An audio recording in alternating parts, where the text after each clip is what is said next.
Hadir.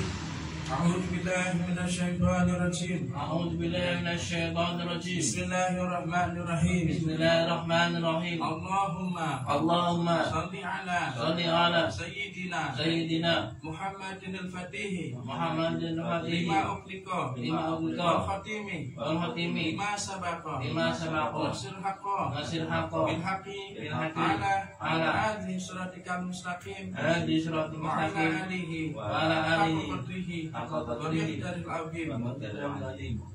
Assalamualaikum warahmatullahi wabarakatuh. Waalaikumsalam warahmatullahi wabarakatuh. Dan Grand Syekh Sultan semua wali Naqsbandi mengatakan bihadzal masjid itu utama. Terus Grand Syekh mengatakan kalau perlu kalian tambah bihadzal jami begitu. Jadi jami itu enggak sebenarnya hanya tambahan. Nah, menurut Becik kebalikannya malah bihadzal jami dulu. Padahal masjidnya kan gampang lah, terus mau itikaf di mana? Di makom. Enggak ada itikaf kecuali di masjid. Kalau kalian lihat bihadzal masjid, seolah kalian di masjid lagi. Baru bihadzal masjid, baru kalian berjamaah sama orang itikaf. Selalu begitu, selalu begitu. Bikin mood itu berantakan. Jadi nak berantakan mood berantakan itu harus ditutup. Udah apa yang mau diceritakan ilmu yang enggak usah. Di majelis selanjutnya di sini kita pulang. A'udzu billahi minasyaitonir rajim. Bismillahirrahmanirrahim. Wahai manusia, waktu terus berputar, ayo bangkitlah. Assalamualaikum warahmatullahi wabarakatuh. Waalaikumsalam warahmatullahi wabarakatuh. Kalian datang dengan khair. Kalian bisa pergi dengan khair. Allahumma salli ala Sayyidina Muhammadin wa ala alihi wa sahbihi ajma'in. Ya Rabbi, Ya Allah, anugerahkanlah kami syafaat dari kekasih-Mu, Ya Allah. Wahai kalian, selamat datang. Assalamualaikum warahmatullahi wabarakatuh. Kita adalah hamba-hamba yang lemah dan kita memohon dukungan dari yang dapat mendukung segalanya. Jika dia tidak mendukung, bahkan sebuah atom pun tidak bisa menjadi eksis. Karena tidak ada sesuatu yang bisa menjadi nyata dengan sendirinya. Oleh karena itu, segala sesuatu didukung oleh pencipta mereka, Allah Subhanahu wa Ta'ala. Semoga Allah Subhanahu wa Ta'ala memberkahi kalian dan mengampuni kita. Dan kita ucapkan A'udzubillahi minasyaitonirrajim. Bismillahirrahmanirrahim. Kita adalah hamba-hamba yang lemah dan kita duduk di sini memohon dukungan surgawi dari Tuhan kita, Allah Subhanahu wa Ta'ala. Sungguh setiap orang harus memohon dukungan surgawi. Jika tidak, tak seorang pun dapat mendukung yang lain, atau tidak ada satu bangsa pun dapat mendukung bangsa lain. Tidak. Nah, ini dukungan surgawi ini serahnya tadi itu nawaitul arba'in atau itikaful khala itu niatnya salah satunya. Ilahi yang maksudi ini dukungan semua gitu. Jadi jangan dikacaukan becek. Mungkin kalau sampai mimpin kayak gitu kali kacaukan semuanya kali. Makanya jeblok semua spiritualnya.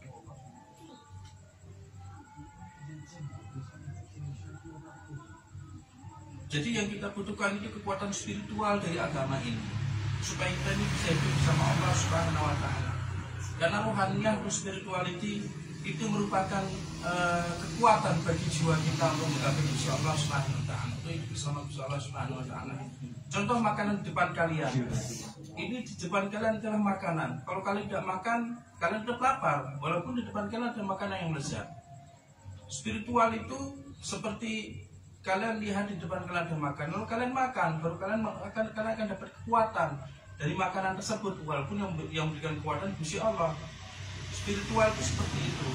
Kebanyakan orang di zaman sekarang agama ini seperti plastik. Jadi kelihatannya buahnya itu bagus-bagus tapi plastik, bukan buah beneran.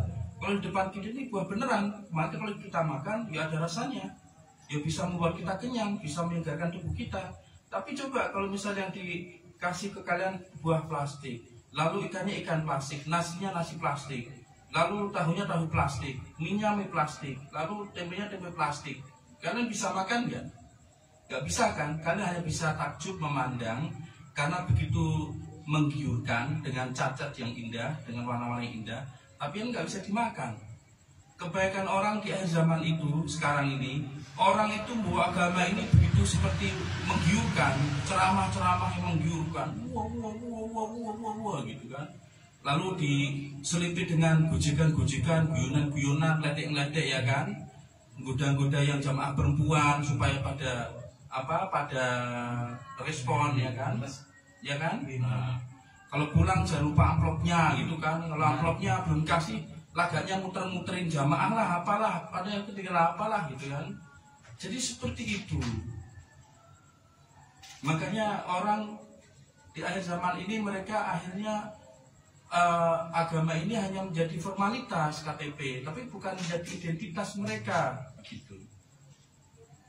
Kalau identitas mereka, pasti mereka akan menggunakan agama ini dengan sebenar-benarnya, dengan sungguh-sungguh. Fisir kafa, sebagaimana Allah Subhanahu wa Ta'ala dan kanjeng Nabi mengatakan, masuk secara kafa, gitu. Artinya apa? Kalian melihat, lalu kalian lakukan. Pertama kalian melihat, lalu kalian mendengarkan, lalu kalian lakukan. Atau kalian mendengarkan, lalu kalian lakukan. Baru kalian akan mencapai manisnya iman. Jadi seperti itu. Kebanyakan orang, mereka hanya dalil ini itu, tapi apa yang mereka berikan ke orang-orang, ke umat ini tidak ada, kosong. Karena apa? Karena mereka seperti burung merak yang mengibaskan bulu-bulu yang indah supaya orang itu kagum. Kalau orang kagum, bagaimana besok supaya diundang lagi, supaya amplopnya lebih tebal lagi, supaya besok lebih dihormati lagi, supaya amplopnya tambah tebal lagi. Cuma itu toh, sebagian besar ulama. Makanya nggak ada yang perlu diikuti gitu. Makanya sampai saya tegas, bahkan di forum kiai-kiai tak bilang, pokoknya mau untuk gelar ulama, gelar kiai, ustadz, gus, kia, apapun gelarnya yang mereka sandangkan dari ego mereka, gelar aneh-aneh gitu. Kalau mereka tidak pernah bertemu dengan Mahdi alaihissalam, atau kalau mereka tidak pernah bertemu atau mengikuti orang yang bertemu dengan Mahdi alaihissalam, tinggalkan, sudah nggak ada waktu lagi. Gak ada waktu lagi main-main, gak ada waktu lagi dalil-dalil. Sekarang yang kita butuh adalah kepastian. Kalau nggak gitu kita mati. Hati kita mati, jiwa kita mati, pikiran kita mati. Akhirnya kita depresi dalam hidup ini. Kenapa demikian? Karena situasi kehidupan yang tidak pernah menentu. Beban kehidupan yang seolah-olah semakin hari semakin banyak dan memberatkan bagi langkah hidup kita. Akhirnya kita hopeless dalam hidup ini. Kenapa demikian? Karena tidak ada penopang, pilar antara hati dengan pikiran, gitu ya. Makanya mumpung ditemani begini, ikuti benar-benar. Nanti kena aku udah mati, udah nggak ada, nanti kalian mau ikut siapa? Kalian mau nggak mau harus kerja sendiri. Begitu. Jadi mumpung begitu. Mungkin tadi tak bilang ke Blackjack, kalau saya mau hidup enak, mumplang-mumplang, punya banyak pengikut, punya banyak uang, ngapain saya ke Jawa? Saya tetap di Jakarta. Jakarta majelis ada ratusan orang, ada ribuan bahkan. Kalau ngumpul semuanya, saya mau kemana tinggal ngomong ke Mas Woyan, Ustaz Woyan, aku mau pergi ke ini, nanti orang rebutan bawa mobil untuk nganter. Saya mau orang rebutan, orang datang ke pondok bawa makan, bawa beras, bawa daging, itu sampai melenger kita, sampai kita kasih ke tetangga, itu pun masih ada lagi. Ya. Makanya kita mau rekoso hidup ke Jawa gitu kan, cuman berdua sama istri lagi hamil besar, mobil digadekan sama orang munafik itu, kita naik kereta akhirnya, yaudah kita naik kereta, kita hijrah ke Jawa, ke Magelang, ke Demak. Karena apa? Karena petunjuk langitnya itu begitu, ternyata betul.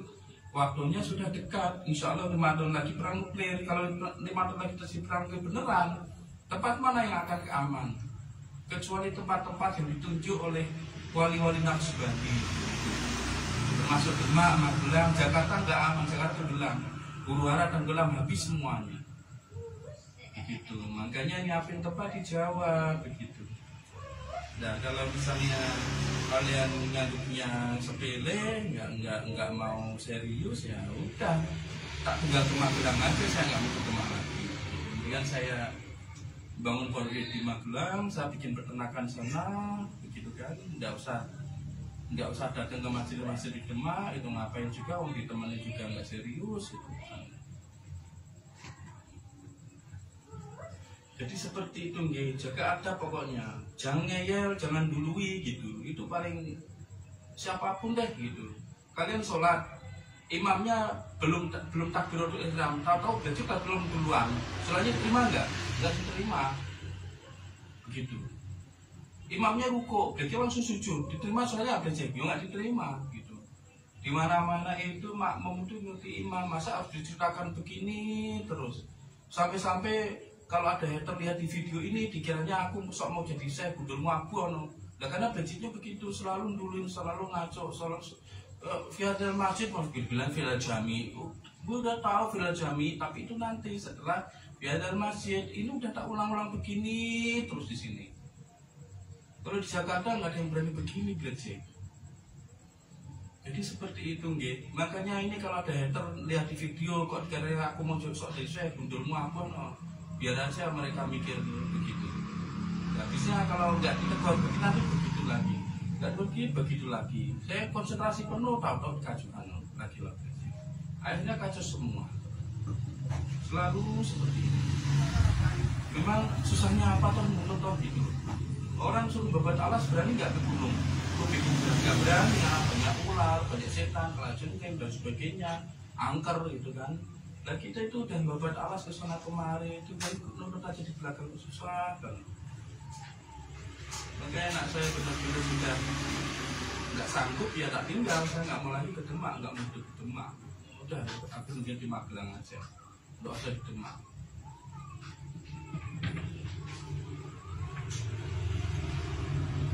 Saya terkejut bahwa orang-orang yang lemah memohon dukungan dari orang-orang yang kuat, dan saya juga melihat beberapa kelompok kecil bangsa-bangsa meminta dukungan dari negara lain.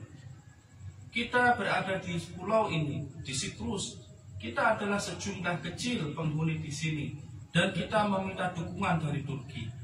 Dan sekitar 40 tahun pemerintah Turki berusaha memberikan dukungan bagi sekelompok kecil penduduk di Siprus. Tetapi sebanyak apapun orang-orang Turki meminta dukungan bagi kelompok kecil penduduk yang tinggal di pulau ini, kelompok kecil itu mulai merasa lelah. Mereka meleleh, jatuh, dan semakin mendekati kepunahan. Karena orang-orang kita yang tinggal di sini, iman mereka begitu lemah. Loh, ya kan? Jadi, orang itu imannya lemah, dia butuh dukungan orang lain. Mungkin orang yang punya jabatan, mungkin orang yang punya uang banyak, orang kaya, tajir melintir, mati mendadak, gitu kan? Dideketi. Tapi orang imannya kuat, mereka mau tajir melintir, mau pejabat, mau kaya raya, itu receh semua, nggak ada nilainya. Untuk apa orang receh? Mereka mati-mati juga. Begitu. Orang imannya kuat, ya dia tidak akan goyah. Makanya harusnya kalian kita itu lihat mana orang imannya kuat, kita ikuti, jangan kita sok tahu, begitu. Supaya iman kita jadi ikut kuat, begitu loh maksudnya.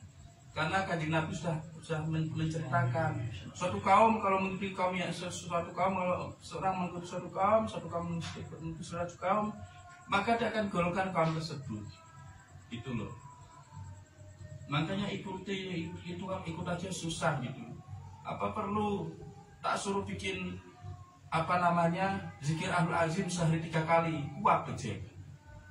Sampai tahu sebenarnya sekarang itu aku itu ngamalin itu lagi sebenarnya. Makanya tadi lihat wong tadi udah selesai amalannya, tahu habis Isya saya mulai lagi begitu. Memang mau begitu, nggak kuat sesuai kadarnya. Makanya aku babat alas ikut aja gitu loh maksudku.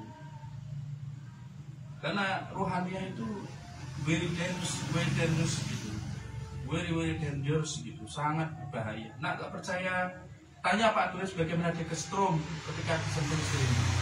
Waktu istrinya kekuatan spiritual lagi penuh gitu. Kalau nggak tanya Indri bagaimana dia kesetrum waktu aku mau direki. Kalau nggak paling dekat tanya ke istriku bagaimana dia pernah kesetrum waktu aku disentuh waktu dulu. Masa harus diceritakan belak-belakan begini? Ini kan sebenarnya kan very secret, sangat rahasia. Nah ini saya buka begini supaya kalian ngerti, supaya nggak kurang ajar gitu loh. Soalnya ini di live begini nanti orang yang nggak suka dengan majelis kita, para hater nggak suka dengan saya, Nanti mereka akan bikin fitnah kemana-mana, bikin aku soal menjadi sholat, soal zikir. Ya bukannya begitu. Di mana-mana namanya kalian ikut majelis, ya ikuti imam majelis itu. Gitu. Bukan kalian bikin aturan sendiri. Nanti lama tak usir kayak orang itu. Ya gitu loh.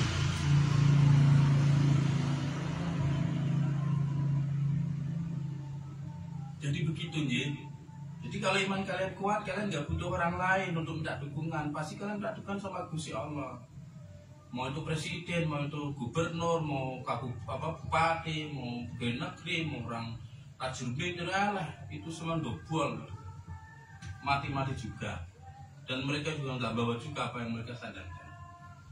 Tapi nak kalian minta dukungan sama Gusti Allah, gitu. Nah itu arba'in, itu itikaf, itu khalwah, uzlah terus. Inilah yang tak maksud ya Allah, aku membutuhkanmu. Baru kalian menjadi orang beneran, insan. Mereka meleleh, jatuh dan semakin mendekati kepunahan. Karena orang-orang kita yang tinggal di sini iman mereka begitu lemah.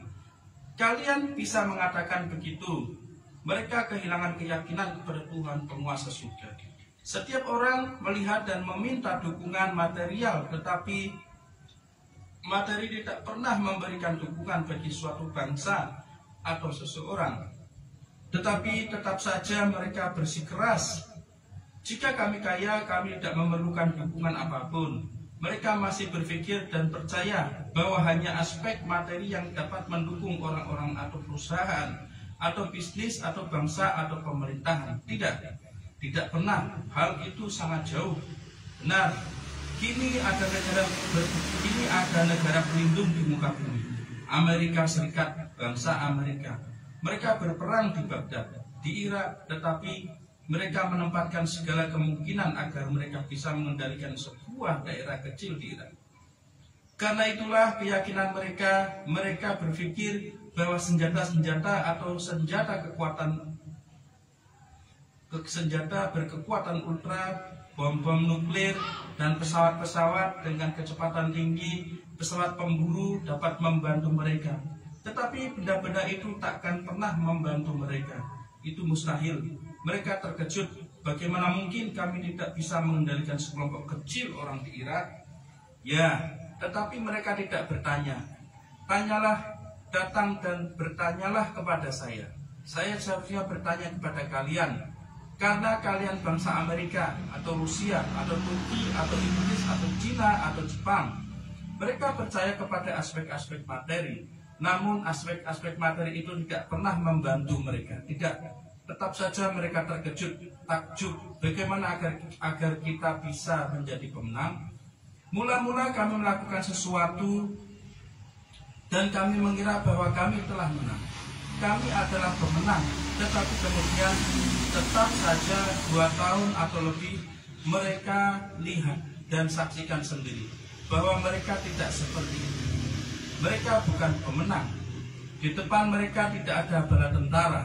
Di depan mereka ada beberapa orang yang tidak seperti bala tentara yang datang saling berhadapan untuk bertempur. Dan oleh karenanya sangat sulit untuk membuat hasil yang baik. Mereka begitu cepat menaklukkan Irak, tetapi mereka tidak bisa menguasai orang-orangnya. Untuk membuat mereka tetap diam dan patuh, mereka kini memikirkan hal itu. Dan saya mengirimkan pesan saya ke seluruh bangsa dan para pemimpin mereka. Wahai kalian, jangan percaya kepada senjata-senjata kalian. Jangan percaya pada bom-bom spesial kalian yang tidak dikenali. Jangan percaya pada aspek-aspek materi. Kalian harus percaya bahwa spiritualitas selalu menang dan aspek-aspek materi selalu berada di bawah kaki spiritualitas dan kekuatan spiritual. Dan kini di dunia Islam juga terjadi. Keyakinan mereka mendekati titik nol. Setelah beberapa saat mungkin bisa berada di bawah nol. Mereka juga akan habis. Mereka juga mempercayai kekayaan mereka, uang mereka, minyak mereka, tentara mereka, persenjataan mereka, tetapi tidak. Bahkan kini hati mereka gemetar. Mereka berkata, apa yang akan terjadi? Apa yang akan terjadi besok? Tak seorang pun dapat memberi kabar tentang hari esok. Apa yang akan terjadi? Itu akan dimatikan, ditutup. Ada sebuah tabir yang berat. sebuah hijab, kalian tidak dapat melihatnya, kalian tidak dapat mendengarnya, kalian tidak dapat membayangkannya, kalian tidak bisa mengetahui apa yang akan terjadi besok. Dan Allah Subhanahu wa taala berfirman, kullu yaumin huwa fi syam. Setiap hari pembukaan itu jangan kalian pikir bahwa setiap hari adalah sama. Hari ini sama dengan atau duplikat yang kemarin. Jangan berpikir bahwa besok adalah duplikat dari hari ini. Setiap hari muncul kejadian-kejadian yang tak terduga. Karena Allah Subhanahu wa taala berfirman, aku membuat proyek-proyek baru, kejadian-kejadian baru bagi hari-hari yang baru. Segala sesuatunya baru. Sehingga hari ini tidak mungkin sama dengan kemarin. Dan manusia sampai sekarang mereka tidak berpikir tentang hal itu dan berkata, besok kami akan menjadi pemenang. Atau belum manusia berpikir bahwa mereka sanggup menguasai hari-hari yang akan datang. Tetapi hanya Allah Subhanahu wa taala, Dia yang menjadikan setiap makhluk berada di bawah kekuasaan surgawinya. Tak seorang pun mampu mencapai kerajaannya. Kita begitu lemah. Kita hanya bisa menemukan kekuatan melalui spiritualitas kita. Tetapi orang-orang malah mulai enggan untuk mempelajari spiritualitas, enggan untuk mempelajari diri mereka. Mereka malah mengejar hal-hal yang tidak masuk akal dan mereka sekarat. Mereka membunuh, menghancurkan dan dihancurkan.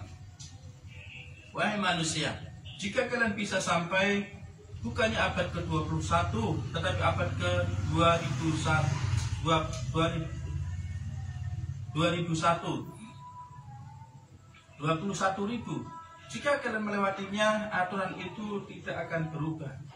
Materi selalu berada di bawah kekuasaan spiritual. Materi selalu berada di bawah kekuasaan spiritual. Dan sebuah contoh yang sederhana, kalian mempunyai tubuh fisik dan spiritualitas. Ketika kekuatan spiritual kalian meninggalkan jasad kalian, maka ia tidak berguna, maka ia tak berguna lagi. Seseorang ketika ia tengah sekarat, kekuatan yang membuatnya dapat bergerak. Setiap perbuatan yang dilakukan dalam hidup ini akan diputuskan dari jasad kita. Dan jasad kita akan menjadi sangat sia-sia, tak berguna, begitu kotor. Oleh sebab itu, orang dengan segera membawa jasad yang sudah mati itu pergi dan menguburkannya di perkuburan atau pemakaman. Ia bukan apa-apa, tak mempunyai kekuatan lagi. Tetapi orang-orang tidak memikirkan hal itu. Yahu, apa yang akan terjadi pada orang itu? Kemarin ia berlari, berbicara, mengerjakan macam-macam pekerjaan. Tetapi sekarang ia sekarat, tidak bisa melihat, tidak bisa mendengar, tidak bisa bicara, tidak bisa mengetahui apa-apa, tidak bisa menangkap apa-apa. Mereka tidak membuat penelitian tentang hal itu. Mereka malah melakukan penelitian yang tidak masuk akal. Bertanya, ada berapa banyak jenis semut? Bagaimana mereka melakukan kegiatan seksual? Ya, kalian tahu kan bagaimana semut itu meneruskan generasinya. Mereka mendalami hal-hal semacam itu. Misalnya, tetapi tidak mencari tahu siapakah orang itu, siapa kalian, siapa kita. Mereka tidak bertanya, tidak. Kita melupakan diri kita sendiri dan kita disibukkan dengan segala sesuatu di sekeliling kita. Yahu, pertama lihatlah diri kalian sendiri. Jika saya berkata seperti apa dirimu, saya akan membuka mata saya dan itu begitu mudahnya. Bagaimana tangan ini terangkat? Bagaimana tangan ini dapat bergerak tanpa ada dukungan? Bagaimana caranya? Jika kehendak saya meninggalkannya, maka ia akan jatuh. Jika kehendak saya memerintahkannya untuk bangun, maka ia akan bangun. Jika kehendak saya mengatakan jalan, dan ia dapat berjalan. Lari, maka ia pun lari seperti manusia. Kita tidak melihat diri kita sendiri, tetapi kita memboroskan energi dan kekuatan kita. setiap kemungkinan yang telah dikaruniakan oleh Allah Subhanahu wa taala kepada kita malah dipergunakan untuk hal yang tidak masuk akal. Kalian harus mencari tahu tentang diri kalian terlebih dahulu. Siapakah kalian? Kita tidak mengetahui identitas. Kita tidak mengetahui identitas kita. Ya, siapa kamu? Aku adalah putra Nizamuddin. Aku adalah putra Perwin. Aku adalah putra Ahmad. Apakah itu kepribadian kalian? Siapakah kalian? Saya bertanya kepada kalian. Berikan sebuah deskripsi tentang diri kalian. Siapakah kalian? Mengerti? Mengapa kalian memadam ke dinding? Pandanglah saya. Siapakah kalian? Kalian harus tahu siapa kalian. Jawabannya sangat sederhana. Aku adalah generasi Adam alaihissalam. Aku adalah anggota keluarga besar manusia. Segala fisik milik Adam alaihissalam, dan secara spiritual milik Nabi kita, Nabi penutup Sayyidina Muhammad sallallahu alaihi wasallam. Dan keluarga negaraanku adalah milati Ibrahim alaihissalam, bangsa Ibrahim alaihissalam. Itulah keluarga negaraan kita. Dan kita berasal dari zuriati Adam alaihissalam, keturunan Adam alaihissalam, dan dari umat Sayyidina Muhammad SAW. Dan kita juga dari bangsa Ibrahim alaihissalam. Umat Kristiani tidak dapat mengatakan bahwa kami bukan dari bangsa Ibrahim alaihissalam. Tidak. Jika mereka berkata aku orang Jerman, aku orang Inggris, aku orang Swedia, aku orang Yunani, itu salah. Saya tidak menanyakan suku kalian, dan suku itu tidaklah penting. Yang penting adalah mana yang memberikan suatu kehormatan kepada kalian. Menjadi anggota Bani Adam Syafiullah alaihissalam, di mana Allah Subhanahu wa taala menghiasnya dengan kehormatan sebagai khalifah di muka bumi, itulah yang terbesar. Salah satu kehormatan terbesar yang telah dikaruniakan kepada kita. Tetapi orang-orang tidak berkata seperti itu. Mereka berkata kami orang Jerman, Inggris, Rusia, Turki, Arab. Tidak. Allah Subhanahu wa taala tidak memberikan kehormatan terhadap suku-suku kalian. Kehormatan kalian adalah dengan menjadi Bani Adam alaihissalam, salah satu anggota dari keluarga besar umat manusia. Saya adalah salah satu anggotanya. Dan dari bangsa mana? Keluarga negaraannya yang sesungguhnya adalah milik kelompok para nabi. Dan kita juga dari suatu bangsa, dari umat Sayyidina Muhammad SAW. Itulah kehormatan yang telah dikaruniakan kepada kita. Bahkan para anbiya alaihissalam, mereka memohon agar menjadi anggota dari umat Sayyidina Muhammad SAW. Kita telah dimuliakan. Dan yang ketiga, keluarga negaraan kita, keluarga negaraan yang sesungguhnya ialah milati Ibrahim alaihissalam, dari bangsa Sayyidina Ibrahim alaihissalam. Allah Subhanahu wa taala tidak pernah berfirman ya ayyuhal arab, atau ya ayyuhal akrab, atau ya ahlul ajam, atau ya ahlul rus. Tidak. Namun ya ayyuhalladzina amanu, wahai hamba-hambaku yang terhormat, hamba-hamba yang paling mulia, aku menganugerahkan kalian menjadi generasi Adam alaihissalam dan menjadi bagian dari umat Sayyidina Muhammad SAW. Dan sebagai bangsa milati Ibrahim alaihissalam, Ibrahim khalifatullah, Khalilullah, Ibrahim Khalilullah alaihissalam. Kita masih belum menguasai identitas kita. Mereka tidak pernah mengajarkan hal ini. Sebelumnya mereka mengajarkan, dan kini mereka mengatakan kita adalah seperti bintang-bintang lain yang hidup di bumi. Dekat dengan mereka seperti halnya kita berada di samping tetangga kita. Ini bukan kehormatan. Kehormatan yang Allah Subhanahu wa taala anugerahkan adalah menjadi bagian dari Adam alaihissalam, menjadi keturunannya dan umat Sayyidina Muhammad SAW dan bangsa Sayyidina Ibrahim alaihissalam.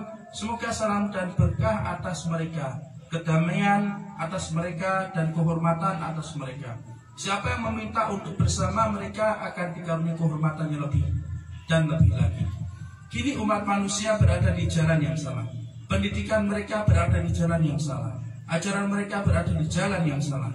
Mereka menggunakan, setiap orang menggunakan metode-metode setani, dan mereka memperdaya diri mereka sendiri dan orang lain. Realitas sesungguhnya adalah apa yang dikirimkan dan diperintahkan oleh Allah Subhanahu wa taala kepada kalian untuk diyakini. Wahai manusia, kita menjalani kehidupan yang sangat pendek. Tahun demi tahun berlalu sangat cepat. Karena waktu terus berlari, kalian tidak bisa menghentikannya dan kalian harus berusaha untuk mengambil sesuatu. Contohnya, ada mobil-mobil di bandara. Mereka berdiri di sana dan tanpa perlu berjalan mereka membawa kalian dari satu sisi ke sisi lain. Kini sama halnya dengan meraih diri kita sendiri. Mereka berpikir bahwa kita tidak berjalan, tetapi waktu yang membuat kita pergi. Dari bulan ke tahun demi tahun, dan dari tahun demi tahun itu ke usia tua lagi seseorang. Ke usia tua bagi seseorang. Semoga Allah Subhanahu wa taala mengampuni kita dan menganugerahi kita sebuah pemahaman yang baik. Karena orang-orang minum-minum dan menjadi mabuk, mereka mempelajari sesuatu yang bisa kalian katakan seluruhnya adalah ajaran setani dan justru membuat orang semakin mabuk. Datang dan bangkitlah wahai manusia, bangkitlah sebelum mata kalian terpejam. Lihat dan pahamilah posisi kalian di sini dan di kehidupan selanjutnya. Semoga Allah Subhanahu wa taala mengampuni kita demi kehormatan hambanya yang paling terhormat, yang dianugerahkan begitu banyak kemuliaan, yang paling agung di hadirat ilahi, Sayyidina Muhammad sallallahu alaihi wasallam. Karena kehormatan beliau, Allah Subhanahu wa taala mengasihi kalian dan saya setiap orang. Karena kehormatan beliau, Allah Subhanahu wa taala mengasihi kalian dan saya. Setiap orang beriman dihiasi dengan nur cahaya di sini dan di akhirat. Dihormatil Fatihah.